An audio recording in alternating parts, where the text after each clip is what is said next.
Assalamualaikum warahmatullahi wabarakatuh. Selamat siang mahasiswa semuanya.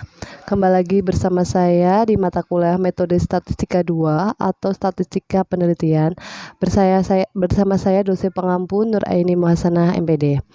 Pada kesempatan ini kita akan membahas bab pertama dalam mata kuliah Metode Statistika 2, yaitu terkait dengan distribusi sampling rata-rata dan proporsi.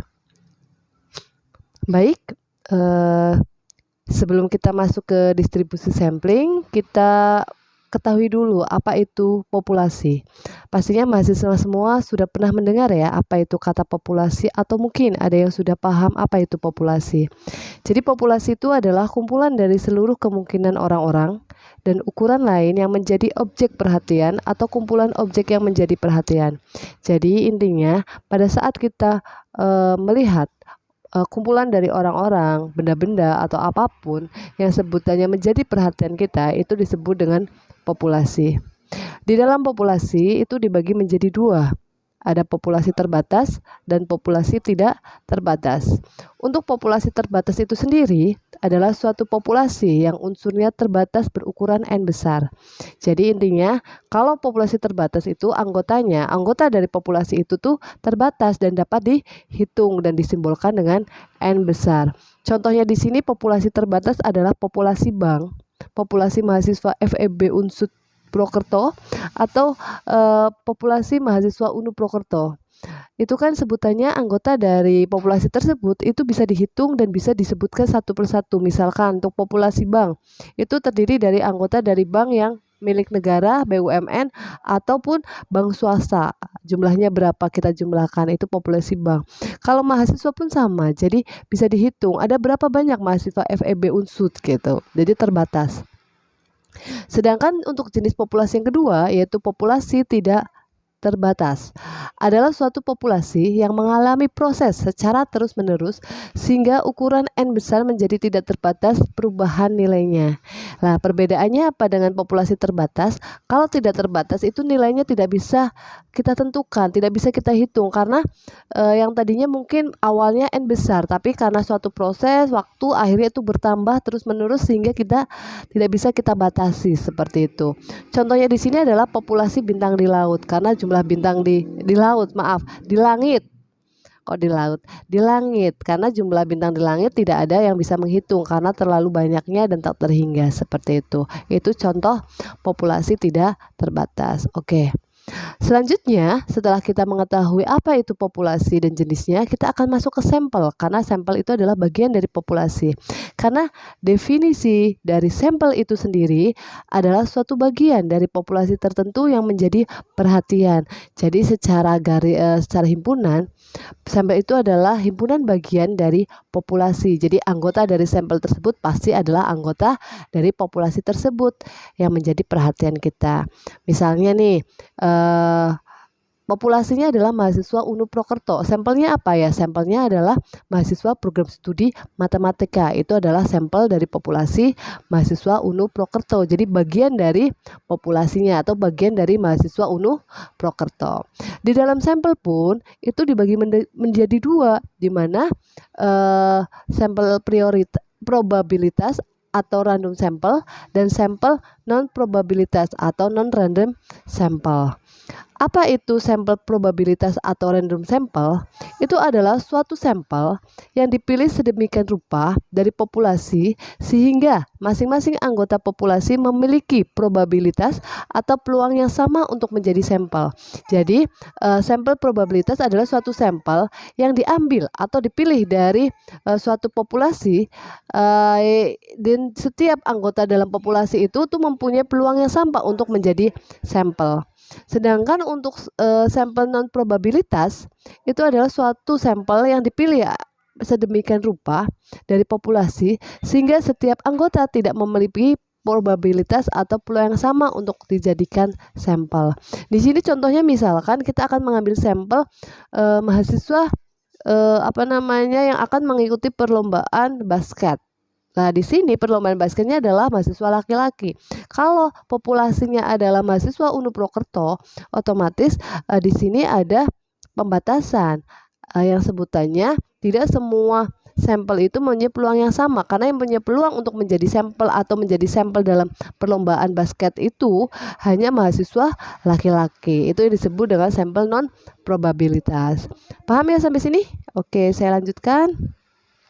Oke, selanjutnya setelah kita tadi membahas terkait dengan populasi dan sampel, kita masuk ke sampling. Apa itu sampling? Sampling adalah suatu cara pengambilan atau pengumpulan data hanya sebagian elemen atau anggota dari populasi tersebut, atau cara pemilihan sampel dari populasi yang akan diteliti. Jadi sampling itu adalah suatu cara pengambilan atau pengumpulan data dari sampel dari suatu populasi yang kita lakukan teliti. Jadi sampling itu pemilihan anggota data dalam mengumpulkan data, di mana data itu diambil dari sampel yang diambil dari populasi tersebut, begitu. Jadi sampling ini lebih banyak dilakukan dalam suatu penelitian. Kalau tadi populasi atau sampel yang kita bahas di awal itu kan secara umum, sedangkan sampling di sini adalah lebih ke dalam suatu proses penelitian seperti itu. Jadi pengambilan data dalam suatu anggota dari populasi dengan cara pengambilan sampel dari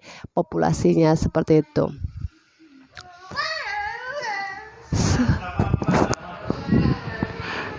Sedangkan alasan mengapa dilakukan sampling itu yang pertama adalah mengenai biaya atau faktor ekonomis. Kenapa kita melakukan suatu sampling? Karena apabila kita mengambil data dari populasinya itu akan terlalu banyak, jadi kita hanya cukup mengambil sampelnya saja, sehingga akan mengurangi biaya pada saat kita penelitian atau pengambilan data dan analisis datanya tersebut. Terus ketelitian dalam penyelidikan, semakin banyak data yang kita analisis akan semakin kurang teliti, karena semakin banyak kan akhirnya kita kurang teliti. Tapi kalau data yang kita peroleh sesuai dengan kebutuhan itu akan membantu kita dalam ketelitian dalam menganalisis data tersebut. Terus penghematan waktu, pastinya kalau datanya terlalu banyak kan pasti pengambilan datanya juga akan lama. Kalau kita ngambil salah sampling, hanya contoh atau sampelnya aja, akan menghemat waktu. Terus selain itu juga sifat dari objek yang diteliti macam dari populasinya seperti itu. Terus metode sampling. Metode sampling itu juga ada dua, yaitu teknik sampling dengan pengembalian dan teknik sampling tanpa pengembalian. Nah, kalau teknik sampling dengan pengembalian itu adalah metode sampling di mana setiap anggota itu punya kesempatan lebih dari satu kali untuk menjadi anggota dari untuk menjadi sampel dalam penelitian tersebut. Jadi metode sampling, setiap anggota dari populasi dapat dipilih lebih dari satu kali. Karena kan misalkan nih kita ngambil sampling untuk menjadikan sampel ya dalam populasi A, misalkan udah diambil, dia kembalikan lagi. Berarti kan dia punya peluang lagi untuk bisa diambil lagi. Lah itu. Makanya di sini dalam pengambilan teknik sampling ini berarti setiap anggota populasi punya kesempatan lebih dari satu menjadi sampelnya. Sedangkan kalau untuk teknik sampling tanpa pengembalian ini setiap anggota hanya mempunyai kesempatan menjadi sampel tuh satu kali. Jadi tidak dapat dipilih lebih dari satu kali, karena kalau sudah diambil ya sudah, tidak akan dikembalikan lagi.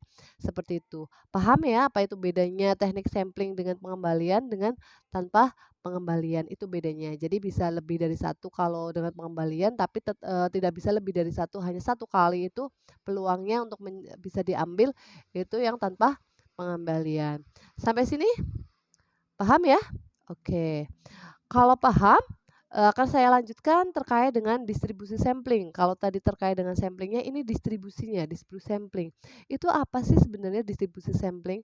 Itu merupakan suatu kumpulan, nih ya, nilai-nilai statistika yang sejenis lalu disusun dalam suatu daftar sehingga terdapat hubungan antara nilai statistik dan frekuensi statistiknya.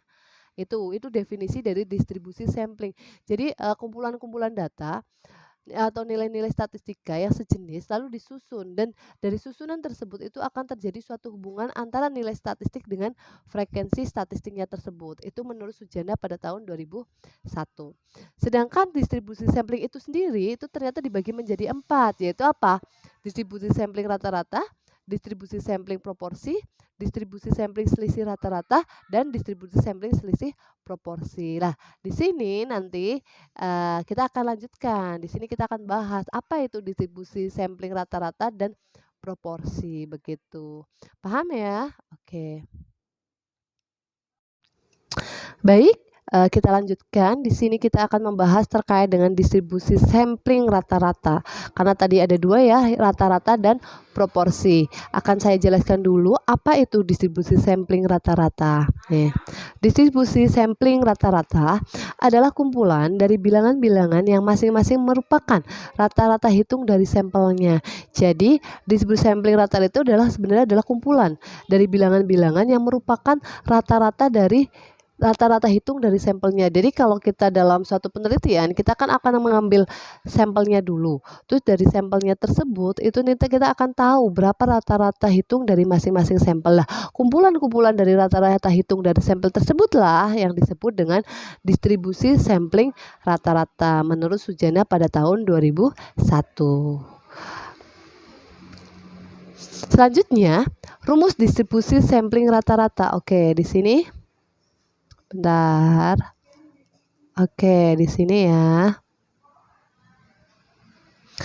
Kalau kita perhatikan di sini ya, di sini di tabel itu ada rata-rata, ada standar deviasi, ada nilai baku ya. Ada rata-rata, ada standar deviasi dan nilai baku. Terus di sebelah sini ada populasi tidak terbatas dan populasi terbatas. Jadi di sini nanti akan kita batasi. Penelitian kita tuh masuk yang populasinya tidak terbatas atau yang terbatas karena rumusnya juga akan berbeda.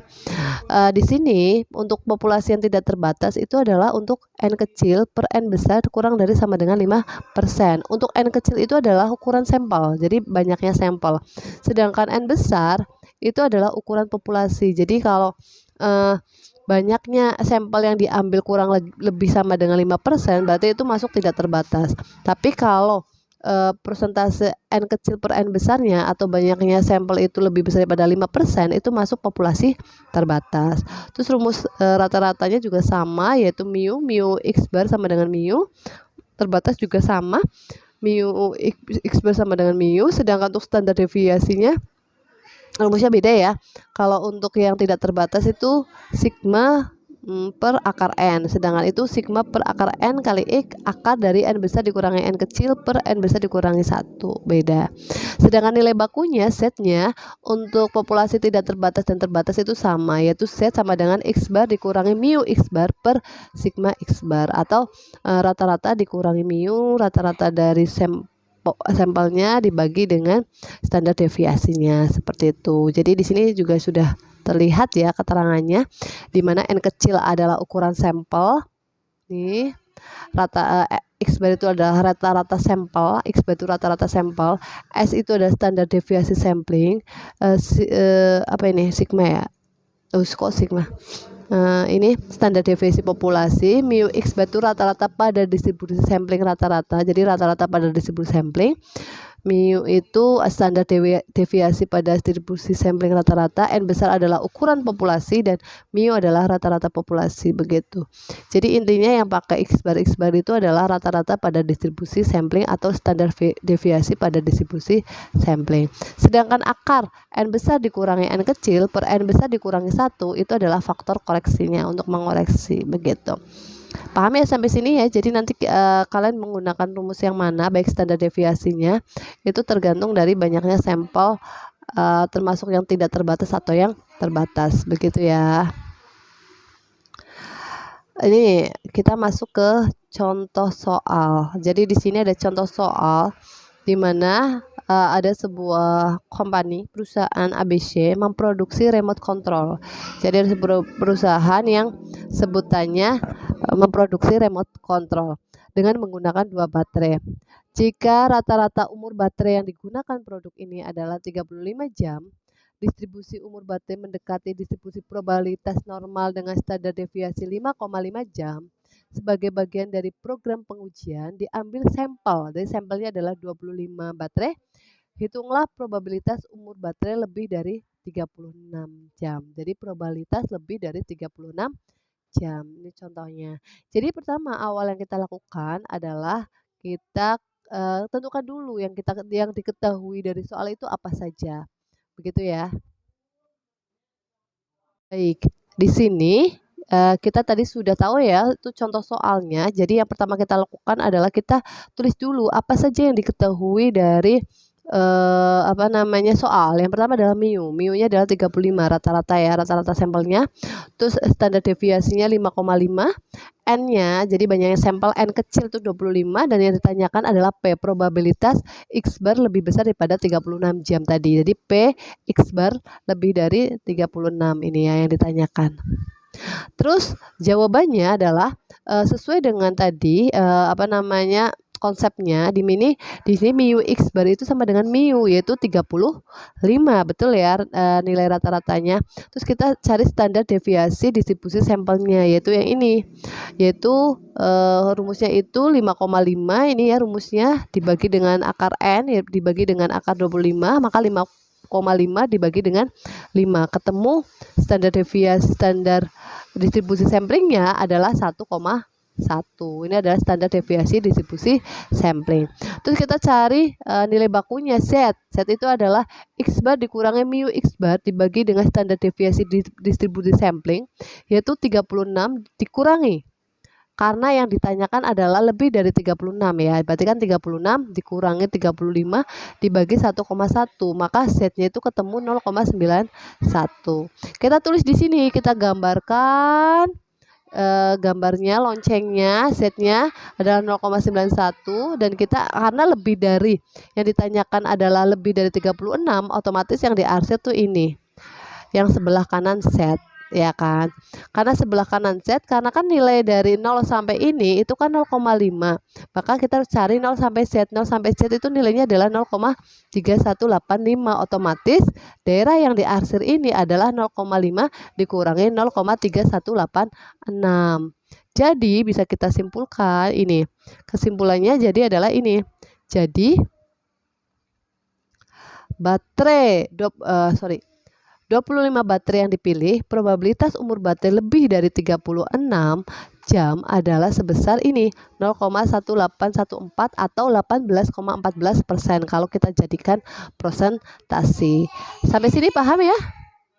Paham ya? Oke, itu seperti itu. Jadi kita nyari daerah yang diarsir di sini untuk mencari probabilitas lebih dari 36 jam. Baik. Tadi kita sudah membahas apa itu distribusi sampling rata-rata dan contohnya.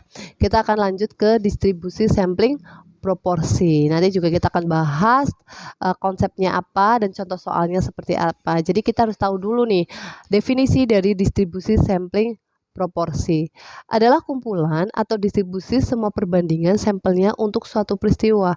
Jadi kalau tadi distribusi sampling rata-rata itu adalah kumpulan dari rata-rata hitung dari suatu sampel dalam suatu populasi.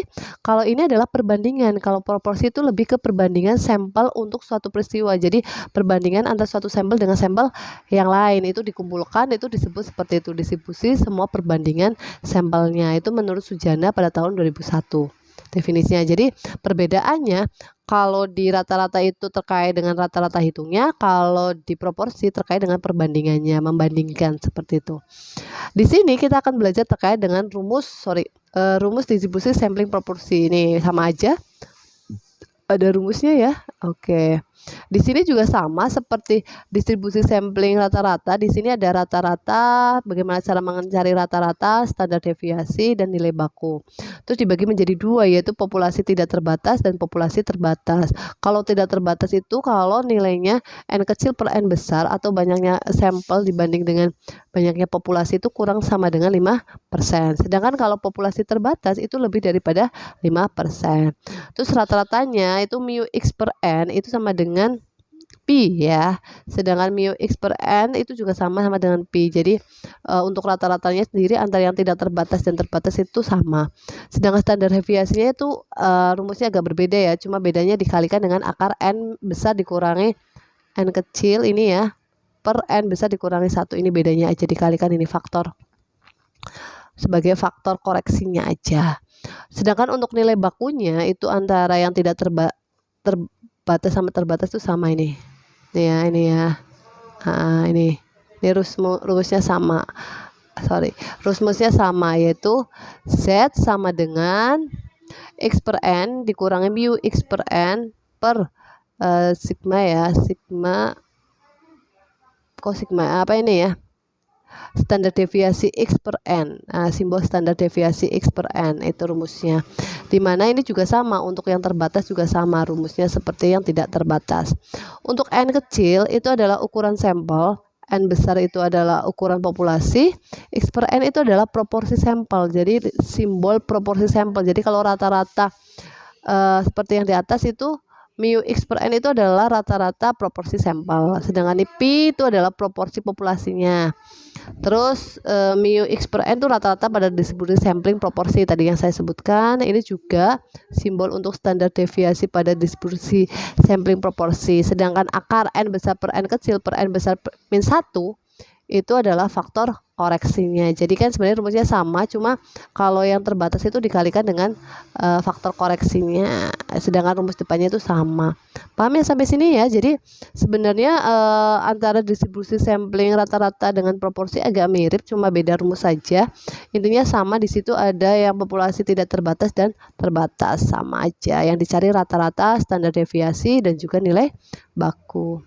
Oke, lanjut, karena kita sudah belajar konsepnya, kita ke contoh soal ya. Jadi contoh soal, untuk contoh soalnya itu sendiri itu adalah sebuah bakery store bir. Jadi ada suatu toko bakery menemukan bahwa pembelian dilakukan oleh 20% dari pelanggan yang masuk ke tokonya. Jadi pelanggan yang masuk toko itu nggak semuanya membeli. Ternyata menurut data itu hanya 20% dari pelanggan yang masuk toko itu yang membeli hanya 20%, berarti 80% tidak membeli ya. Suatu pagi terdapat sampel acak sebanyak 180 orang memasuki toko. Berapakah probabilitas pelanggan yang membeli kurang dari 15%? Jadi kita akan mengetahui nih dari 180 yang kurang dari 15% itu probabilitasnya berapa nih yang membeli, seperti itu.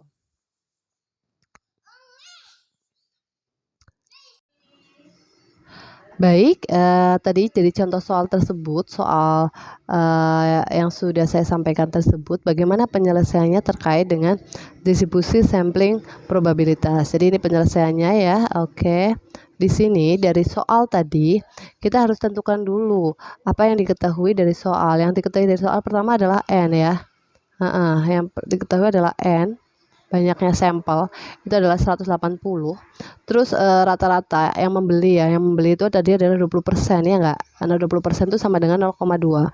Terus yang ditanyakan itu apakah dari 180 berapa probabilitasnya jika yang membeli itu kurang dari 15% yang ditanyakan. Berarti kan X per N itu perbandingan yang membandingkan apakah kurang dari 15% itu berapa, begitu probabilitasnya, peluangnya. Yang berarti kita jawab yang pertama adalah yang kita ketahui rata-rata untuk distribusi sampling probabilitasnya itu adalah mu X per N sama dengan Pi, yaitu 0,2. Terus standar deviasinya kita pakai rumus yaitu Pi kali 1 min Pi per N, gitu kan. Itu sama dengan 0, akar dari 0,2 kali 0,8 itu akar Pi kali 1 per Pi per N, itu standar deviasi ya untuk distribusi sampling probabilitasnya. Berarti sama dengan akar dari 0,2 kali 0,8 per 180, ketemu ini 0,02981 bla bla bla bla. Itu adalah hasil dari standar deviasinya. Terus kita cari nilai bakunya, setnya itu pakai rumus ini ya, X per N per mu X per N per standar deviasinya, yaitu 0,15. X per N nya kan ditanya adalah ini ya, 15% itu adalah 0,15 dikurangi mu nya, mu dari itu adalah 0,2, mu dari yang pertama itu adalah 0,2 dibagi dengan standar deviasinya 0,02981, maka ketemu min 1,68. Karena ini min, sebenarnya sih ini sebenarnya ada sedikit kesalahan ya, 1 min sebenarnya ini kurang tepat ya, jadi bisa kalian cari nanti. Intinya nanti 1 min itu daerahnya di sebelah kiri sini ya, di sebelah sini. Terus 1 min 0,8. Terus nanti kita akan mencari yang kurang dari 0,15, berarti kan kurang dari daerah sini, daerah sini. Oke, kurang dari di sebelah kiri sebenarnya. Terus nanti kalian akan cari berapa Pi-nya yaitu berarti karena sebelah kiri ini adalah 0,5, nanti kalian cari 0 sampai 1,68 itu berapa nilainya setnya, terus dikurangi aja, berarti itu adalah nilai dari probabilitas tersebut, begitu, baru dipersenkan. Ini hampir sama, ini ada kesalahan penulisan ya. Oke, begitu. Sampai sini paham ya? Oke, jadi paham, jadi caranya agak mirip dengan yang tadi. Terus selanjutnya ini adalah latihan soal, ada 2 soal yang nantinya kalian bisa kerjakan, kalian lanjutkan di LMS, nanti hasilnya dikirimkan di LMS ya, Learning Management System yang sudah disediakan dalam bentuk PDF untuk tugas atau latihan soal untuk materi, distribusi, sampling, rata-rata, dan proporsi untuk hari ini. Baik, demikian tadi ya materi yang bisa saya sampaikan. Terima kasih. Wassalamualaikum warahmatullahi wabarakatuh.